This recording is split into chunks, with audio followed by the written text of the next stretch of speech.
S+T+ARTS Afropean Intelligence Voices. 10 artistic residencies, 10 challenges, 10 podcasts.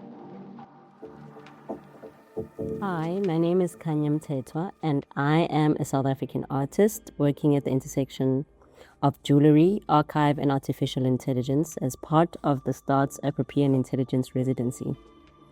My project, Adorned Memory, explores how African histories, especially those of Nubian people, have been fragmented or lost through processes of displacement, and how these gaps are further complicated when digital systems attempt to reconstruct the past. In my work, I focus on Queen Amenerinus, a Nubian ruler whose visual identity exists only in fragments.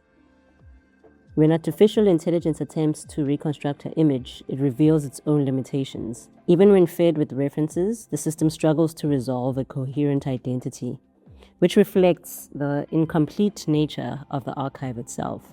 This is where the question of restitution becomes important. Physical restitution often focuses on returning objects, but the challenge is that many cultural identities cannot be fully restored through objects alone, especially when language, memory, and context have been eroded. Digital restitution presents another layer of complexity. While it offers the possibility of reconstruction, it is still dependent on the data available. If the archive is incomplete, then the digital reconstruction also remains speculative, often reproducing gaps rather than resolving them. In this sense, restitution is not only about returning what was taken, but also about acknowledging what cannot be fully recovered. In my work, I propose jewellery as an alternative form of archive. Unlike digital systems that attempt to reconstruct from absence, jewellery carries memory through embodiment and lived experience. It becomes a way of holding identity in the present, even when the past cannot be fully retrieved. So rather than resolving the archive, my work sits within its gaps, using both material and digital processes to reflect on how histories persist, transform, and continue beyond what can be returned. This is S+T+ARTS Afropean Intelligence Voices, episode 5. In today's episode, we're exploring a question that is finally gaining visibility, yet remains deeply unresolved. The restitution of African cultural heritage that was violently taken, displaced, and, in many cases, stripped of its meaning. For decades, thousands of artifacts looted during colonial times have been held in Western museums. Today, some are being returned, slowly, raising not only political and institutional debates, but also deeper questions around memory, identity, and cultural continuity. But what does restitution really mean? Is it only about bringing objects back, or about rebuilding something much larger? And in a world increasingly shaped by digital technologies, could restitution also take new, unexpected forms? This is what we'll explore in this episode titled Stolen Artifacts, Physical and Virtual Restitutions. So just before we dive into this conversation, just a bit of context.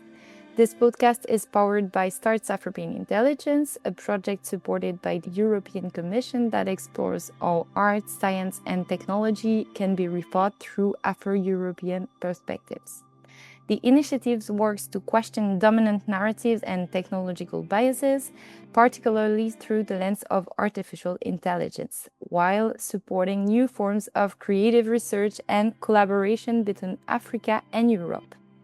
The voice you heard at the beginning of this episode is Khanya Mthethwa, presenting her project Adorned Memory, Reimagining Egyptian Indigenous Archives through Jewellery, developed with Chronique and Cheria for Arts in Alexandria, one of the 10 residencies of the projects exploring how AI technologies can intersect with local realities across the African continent. My name is Céline Delatte, and I'm responsible for the narrative and editorial curation of the project for Chronique, partner of Afropean Intelligence based in Marseille. So, enough of context for this conversation, I'm really happy to bring together Cheria Essieke-Bayer, founder and creative director of New Afro, independent curator, artist, and researcher, and Ben Myres, CEO and creative director of Nyamakop, an independent game studio based in South Africa. Hi to both of you. Thanks for being here today. Cheria, Ben, it's time for you to present yourself in your own words and maybe introduce very briefly already your vision and relation to restitution. Cheria, you can go first. Hi, Celine. Hi, Ben. I'm very happy to be here and to have this conversation with you guys. So I'm Cheria Essieke-Bayer. I'm an artist, independent curator, researcher based in Germany and navigating topics such as identity, heritage, memory, and intercultural communication. I am originally from Congo-Brazzaville, grew up in Benin in West Africa. So I have a strong connection with Benin, and my adoptive father is German. And I have an academic background in political sciences and a master degree in intercultural communication. And I am the founder of New Afro. And New Afro is basically a cultural platform and a creative agency connecting African ecosystems to European creative ecosystem. So we kind of curate exhibitions or cultural programs that highlight the richness of African artists' perspectives, while also creating international opportunities for artists of African descent from both the continent and the diaspora. So and I'm again very happy to be here. I think you asked me to explain a little bit my connection with restitution. So as I said, I'm African myself, and as African, I kind of feel that this topic is very important to me because growing up in Benin and coming from Congo-Brazzaville, I kind of grew up without knowing this part of my identity, growing up not knowing that many of our cultural heritage were held somewhere in Europe or outside of Africa. And it's only during my studies that I found out about the topic of reparation and restitution, cultural artifacts. And, some years ago, the topic made a boom. It became very talked about, mostly into the academic scene. And I was wondering how it could be that many African people in Africa, at least in Benin, didn't know about restitution, didn't know about all those artifacts being stolen and presented outside of their own countries. So it's very important for me to kind of question restitution and question also the future of restitution, and also give a space to African artists to kind of talk about restitution and also think about how it could look in the future. What could we do with, the objects when they return? Thank you so much. This is what we'll explore later in the conversation. Ben, please. Hello, friends. Lovely to be here with you too. So hello, listeners. I'm sure you're wondering why on earth there's a game developer on this podcast. We'll all figure it out together. I'm Ben Myres, CEO and Creative Director of Nyamakop. I have a weird path as a game developer because I sort of studied the history of fine art, or did a fine arts degree with a focus on game development, which is kind of a weird path for people to take. So I kind of have like an arts background with like a leaning towards game development. And then as a game developer, I quite often ended up having and making video games that were exhibited inside of museums and organizing arcades and events that were exhibited inside museums as well. So kind of unusually for a game developer, I've had quite a strong relationship with museums, which we often don't associate with games. And then most importantly for this podcast, our studio Nyamakop in February released a game called Relooted, which is an African futurist heist game where you reclaim real-life looted African artifacts from Western museums and private collections. All of the artifacts in the game are real, and as of today, reside in Western museums. You can go see a lot of those artifacts in museums at this very moment. And making this game sort of allowed us to learn a lot about restitution and these artifacts, and then also try and do as good a job as possible of making not just academics, but gamers and more mainstream people aware of this issue and African culture and history. Thanks both for these nice introductions to the topic. We are now jumping on the first question. As you already said a bit, Cheria, over the past few years, the question of restituting African cultural heritage has become increasingly visible, especially in Europe, through academic and legal debates, institutional and cultural programs, as well as legal discussions. So some political frameworks are now emerging, including very recently in France, a new law aiming to facilitate the restitution of cultural goods taken through illicit appropriation. And yet, when we look at the scale of what was taken, the number of objects actually returned remains extremely limited.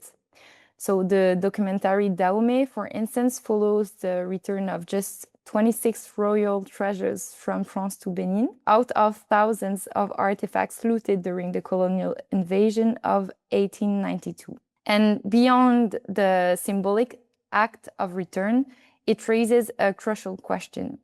What happens once these objects are back?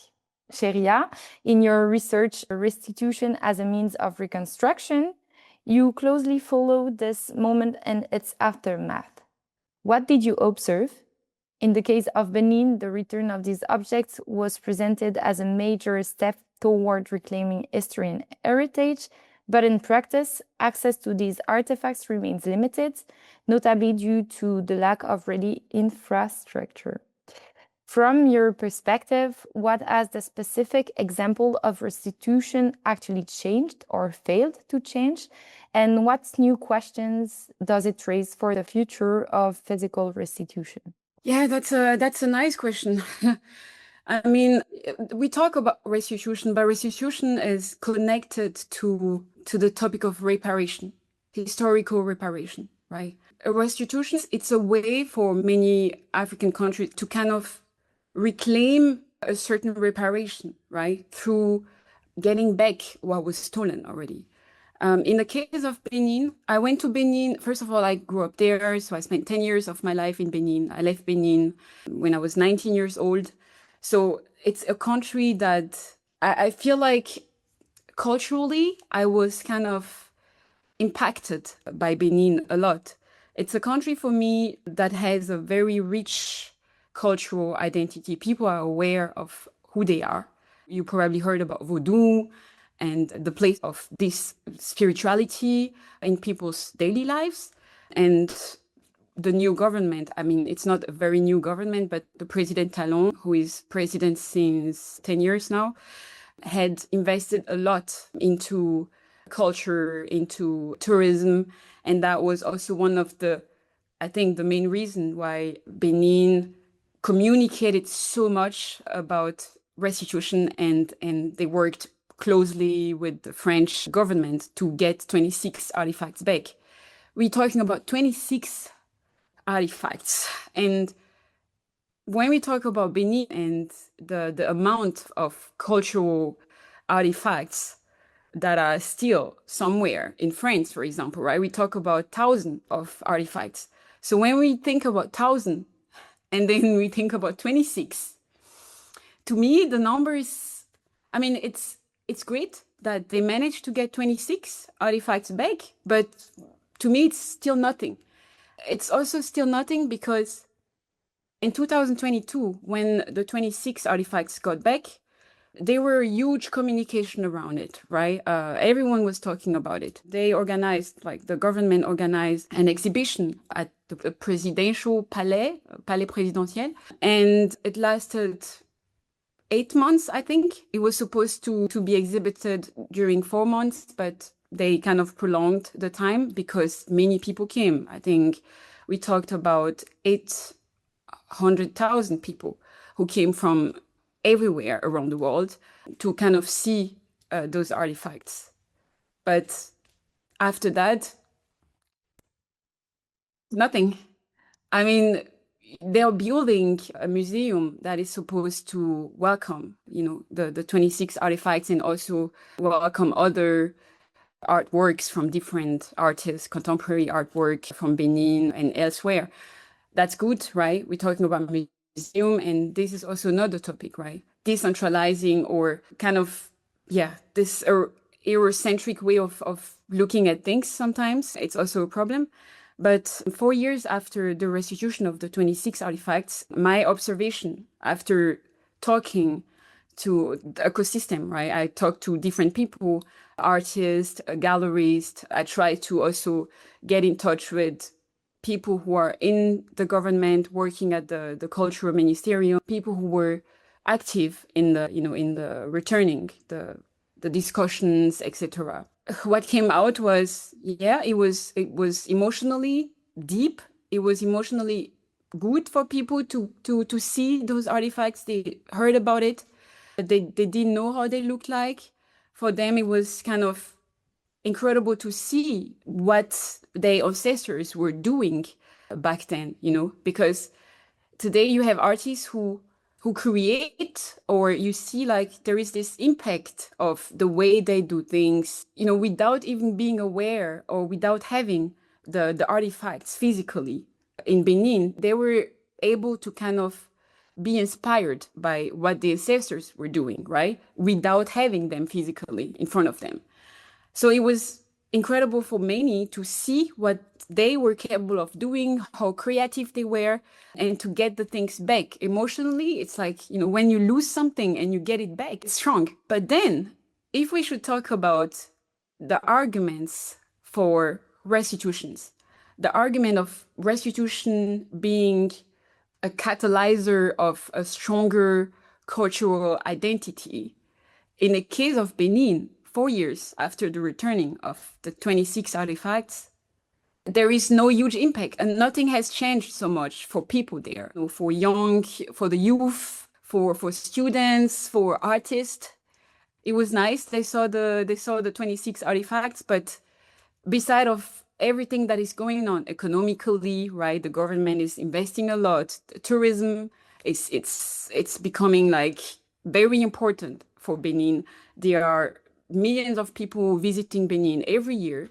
There is this Vodou festival taking place every year in January. Many people are coming from everywhere around the world to learn more about Benin and the spirituality of Benin and stuff like that. But in case of restitution being a catalyzer of a stronger cultural identity, in the case of Benin, it doesn't have a huge impact. That's my view, and that's what after researching, that's what came out.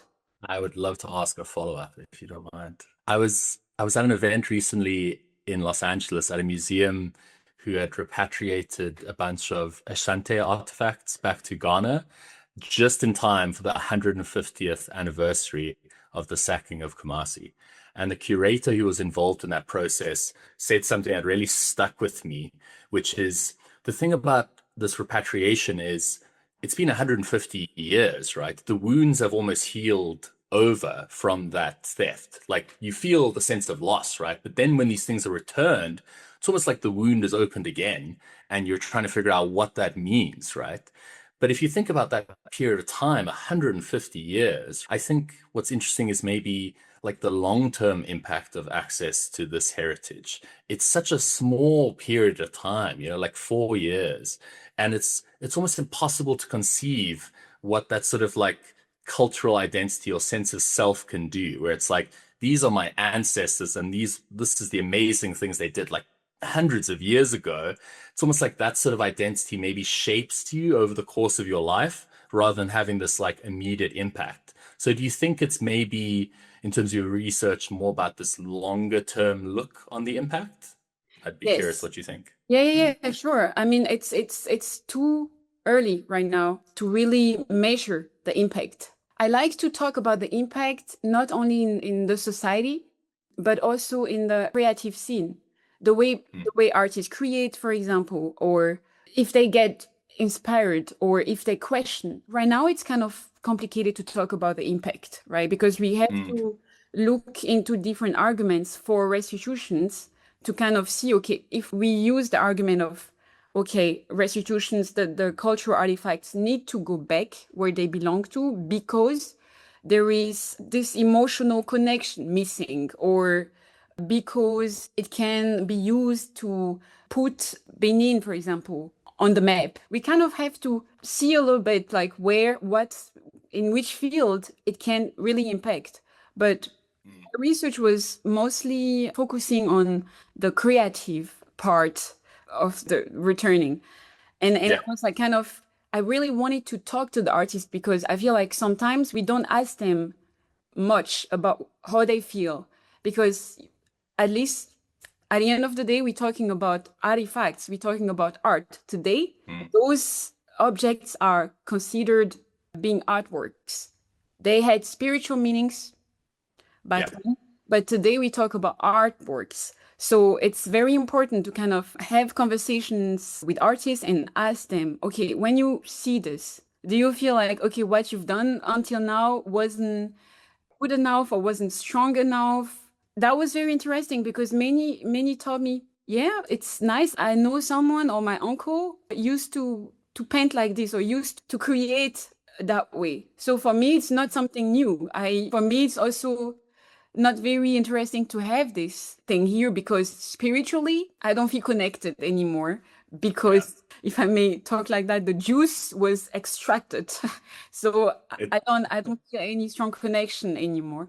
It's like the Benin bronzes are really funny because they're still making those today. You can buy them in Johannesburg as well in markets. They're still making very similar things. It is funny when you think of it that way. Yeah, exactly. And I also remember during the exhibition that I created in Mainz in 2024 called Restitution and Then What? So it was like a multidisciplinary exhibition with 4 different artists with African background. And they were, one of them, Ibaku, he's Senegalese. He made a performance, and during the performance, he said, the spirit you can't take away from us. And that was also said something that I find very deep. He said the artifacts had lost their spirit because they've been outside of our ecosystem for so long. They went through many processes, right? When we talk about museum and how art, how they keep them long, it goes through many chemical processes, right? So it loses also a lot of spiritual connection that it used to have. To me, the question is not about if restitution should take place or not. That's even not a discussion. But we should also think about, okay, what do we do like in the future? How can we make these things, these objects, part of people's daily life or in the ecosystem? How to bring them closer to people, or how can we reuse them to do other things? So we really need to think about the future. Before we move on, one trivia fact you reminded me of, which always blows my mind, is a lot of these artifacts, particularly African artifacts, were preserved in arsenic. So a lot of African artifacts literally are poisonous to touch. So even if we did restitute them back to the continent, no one could touch them or engage with them, which, like, if you're talking about the future and the impact they can have, that's a pretty on-the-nose metaphor for the damage being done. I feel like so many things were already tackled. I wanted to react to many stuff that you said, Cheria. Like you said, like the Benin, for instance, like very aware of its rich cultural heritage. But when you see like the documentary Dahomey, you see these debates between the people and how they feel about these artifacts that were not there. And some were not aware about this whole cultural heritage. And they built their cultural identity without having these objects here. We tackled the fact that there were like missing kind of infrastructures to host these objects, but in a way also at some point in the debate someone says like, yeah, but okay, creating a museum to put them again, but it's a very Western way of showcasing these objects. And you also mentioned, Cheria, that these artifacts are now considered as art, but it's also the whole spirit that was in it. And I know that at some point someone like is saying, yeah, should we put these objects back to where they're from, with the very sacred place that they come from? And I think there is no proper answer, and it's a long process that is like taking shape somehow. Now we can move on to the next question. So beyond the objects themselves, there is everything that cannot be physically returned. Narrative, knowledge systems, ways of transmitting memory. Cheria, as a curator working closely with artists and cultural ecosystem, how do you see this intangible heritage being reconstructed or reactivated? And can artistic and curatorial practices help rebuild or reimagine what has been disrupted? What art does pretty well is questioning. We question the society, we question issues we have. Most of the times we talk about the physical heritage, right? The material heritage. It's not so much talked about the immaterial, the values, the transgenerational heritage, memories. And I think it's as much important as the physical restitution. So last year, I curated an exhibition in Benin again, because I'm very connected to the country, and I'm really trying to understand how we can make things differently, right? Immaterial is very important, because if we talk about restitution and we talk about the artifacts and the spirits that we wouldn't be able to find anymore in those objects, it means that, you know, we will have those kind of discussions forever. We have people who went through a lot emotionally. We have families, right, who still remember, you know, about their grandparents and what kind of stories they got told when they were growing up. And this is something that is very important, because this is what we give to the next generations. And I think we should talk about it. I had two artists, Nuit, who is from Côte d'Ivoire, and Toby. And it was very interesting what they proposed. Nuit proposed something. The title of his series was L'amour est ce qui reste lorsqu'on aura tout oublié. Love is what will stay when we will lose everything, or when we will forget everything. So that was like kind of touched this transgenerational heritage, right? Through his cultural heritage, he's from Côte d'Ivoire. He could find many similarities in Benin, for example. He went to Abomey. It's a city that is also very important, because many artifacts that returned were from Abomey, where the last king, Beonzin, was, right? So he found like people working bronzes. And in Côte d'Ivoire, in Grand Bassam, where he's based, there are also people working bronzes. So this is very important. We find connections in many African countries. And this is also something that we should perhaps focus on. We still can find this cultural heritage that we managed to keep, right, by generations, parents or grandparents teaching children how to respect the elders or spirituality and these kind of things. And to me, it's very important, because this is what's gonna stay. I think it's super important, this idea of transgenerational heritage, like what we give to the next generation, also somehow what remains, what stays, what's like lasts. And this brings us to the next question. If like this transmission is so important, maybe we should find new forms of transmitting. So if part of restitution lies in reactivating what cannot be physically returned, then perhaps it can also take new and more experimental forms.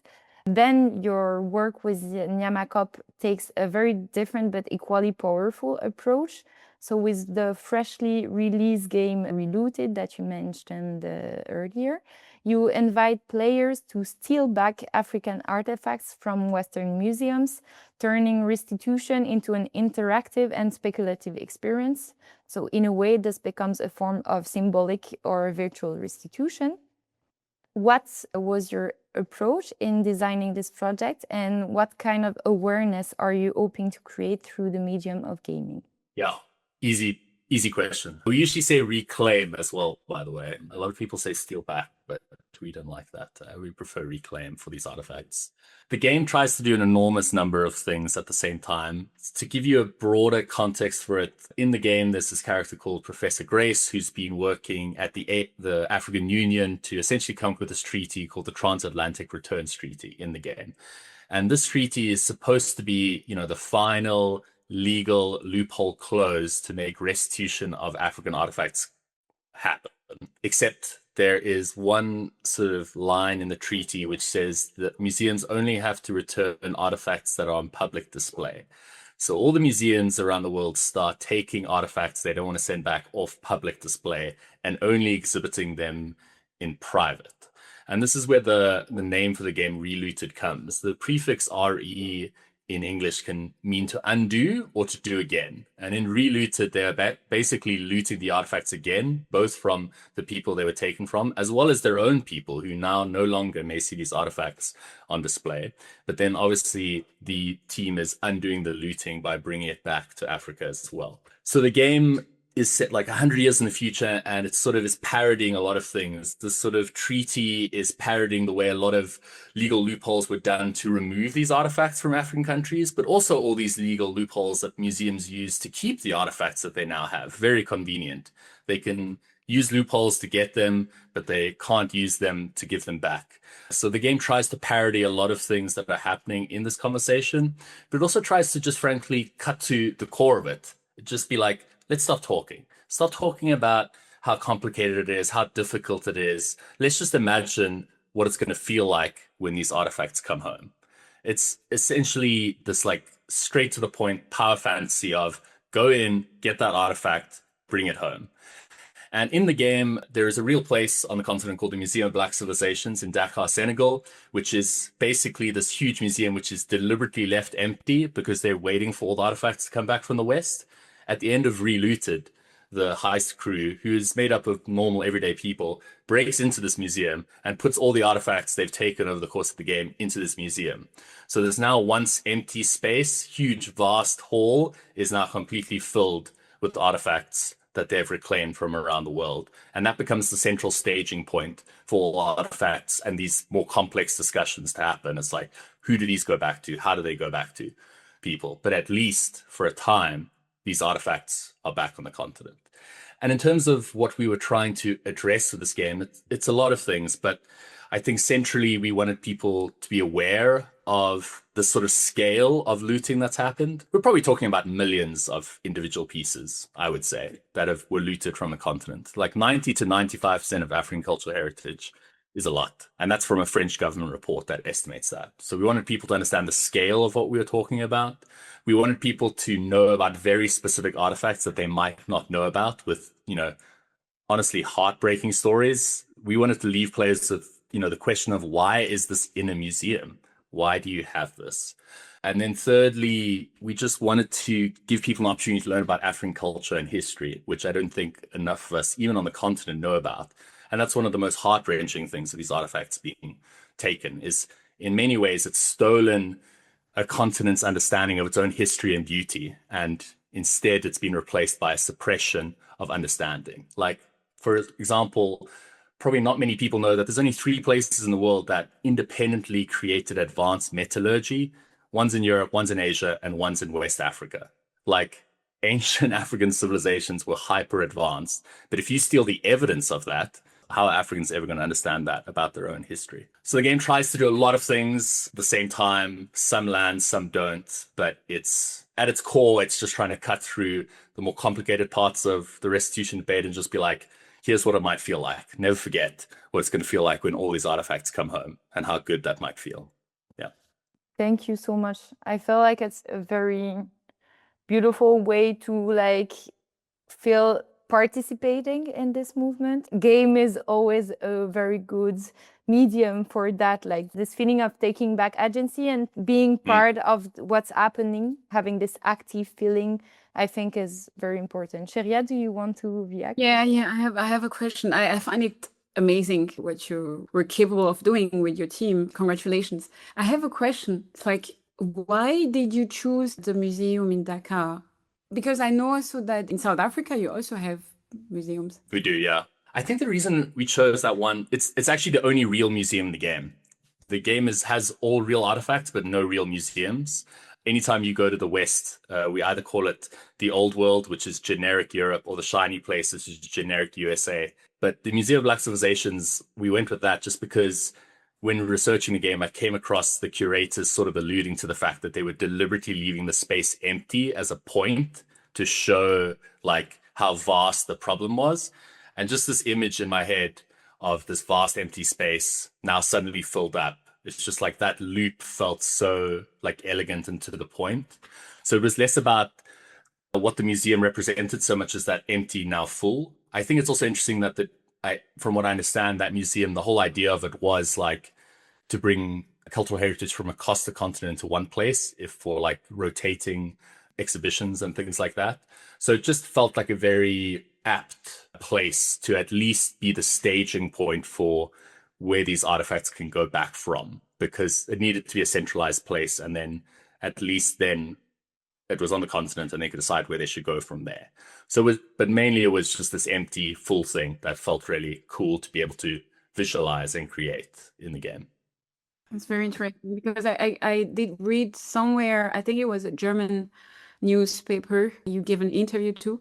They asked you why, if you didn't want to work with European museums, and you told them that you got contacted and you just didn't want to something like that. But it's there were some interesting ones. I think one museum asked us if we wanted to 3D scan some of their artifacts, and I was like, is that, I don't know, it's a little weird. Like, we were already done with artifacts, but also I'm like, is this kind of like pandering to us? Be like, you can't have the artifacts back, but you can 3D scan them, huh? So, yeah, there's a lot of really interesting discussions happen when people reach out to us. Yeah. It's a bit ironic. Like, I mean, we have this residency of Melissa Kayowa, who's doing a project called Territoire Tissé, and she's working with Africa Museum in Tervuren in Belgium. And they're actually working on these artifacts that are held in the museum, and they're like 3D scanning them. So, but I think it's also like way of questioning restitution. And there's also this initiative, I don't know if you heard of this, is like Balo NFT. Is like, it's not really a 3D scan. I think it's more like a 3D recomposition of based on picture of this Balo sculpture that is held in USA, and really interesting also initiative to look at, and they have a super interesting manifesto. I mean, I always find it interesting, like many museums, they like to, sorry, but I'm not gonna be nice, but they like to do things like that. I mean, we're talking about reclaiming and bringing back physical things, and I feel like sometimes it's just easy for them to say, oh yeah, come, we make a 3D, and then people can have access to that. And then you keep it. It can also be like very advertised, a way to get people to come to your museums, to visit, to see the things physically. I mean, if we'd been able to 3D scan any of the artifacts in our game, I'm not sure I would have wanted to do it, because then they also have ownership about how we're able to use the artifact. So it's like, even in a digital space, they are taking ownership of the thing that we're parodying and critiquing them having ownership of, Even you can go onto sketchfab.com right now and look at all these 3D scanned artifacts, but they have licenses about how you're supposed to use them, which is more the same now, digital ownership. I mean, it's a bit like tricky. Somehow it's tricky question. And as we said before, like, it's a very long process, and it may help somehow to kind of cross legal barriers of physical restitution. And like, physical restitution takes a lot of time with all the rules and all the like what it represents to like physically move these artifacts. But in a way it's a bit tricky, I would say. This whole conversation is tricky. I wish I'd never learned about African artifact restitution, because it's so complicated. The more I learn about it, the more I'm like, oh my Lord, there's so many aspects to it. Indeed. I think it's like a never-ending conversation, and we already exploded time, but I have one last question to conclude this conversation. So today, with the rise of artificial intelligence, new possibilities are emerging, but also new problematics. How do you personally think this technology could play a role in reshaping how we approach restitution? Not only by giving access to what may no longer be physically reachable, but also by creating new forms of connection to heritage, restitution, and ownership? I think it's a really interesting question. One of the really interesting things about working on Relooted was just sort of understanding the scale and scope of African culture and history, and sort of understanding how little we understand about how they connected to each other, like the different civilizations. I felt like there's just so much more study and archaeology that needs to happen in Africa to understand these civilizations and cultures. And I think that's going to be a huge amount of data one day. And so something like AI can be very good at like processing all of that and understanding where the links might be. So just giving it a huge amount of data and sort of like getting little points to look at further could be really interesting. I think one of the issues we came across with a lot of the famous artifacts in our games is there aren't actually good photos of them, because either they're in storage or they're lost to private collections. But AI would probably be able to sort of help imagine at least something relatively close to what it might have looked like. And so there's a lot of like sort of things that could help on this journey of understanding restitution that AI could assist with. But ultimately, at the end of the day, nothing's going to be as good as having the real thing at home. And so whatever way AI can help us do that, I'm behind. Yeah, I'm totally with you, Ben. I think, artificial intelligence can definitely help people being a little bit more aware of the existence of the objects. But of course, there is always, we kind of need to take care of the kind of informations that people get, right? It's complicated, but I think for me it would be what I would say is like it's good that people can know about it, learn a little bit more about the topic, dig in, do some research, question things. But I'm totally on your side when you say like it's physically, not touching them, but at least seeing that they do exist, that it did exist, that it's connected to a history or a story, and I will say at one point, I think I was, not myself, our researchers did this all by hand, but I used AI a little bit to like I had a journalist at one point ask me what was the evidence for a specific artifact being looted. And this is a question we get quite a lot, is because everyone's like, oh, the provenance chain, we don't know this was looted. And I'm like, do not test me. I will prove this to you. And so I used AI to literally pin down, like, this is the point at which the sacking happened. This is where the artifact probably was. And I basically used AI to draw this like evidence board that basically made it really hard to escape the fact that this specific artifact was looted at the same time as all these other artifacts. So I think if nothing else, AI could be very good for finding provenance chains as well for all these artifacts to bring home as well. So that's also maybe an idea that would be great, because AI is so reliable and never makes any mistakes. But if it gets us artifacts home, that's fine. Thank you both so much for this amazing conversation. I think like restitution has many layers, and we open some paths through your both practices and approach and knowledge. Thank you for sharing this. I hope you had a great time. This was S+T+ARTS Afropean Intelligence Voices episode 5. See you soon for the next conversation. Bye. Thanks for listening. Bye. Thank you. Cool. Thank you. Bye. Bye. Bye.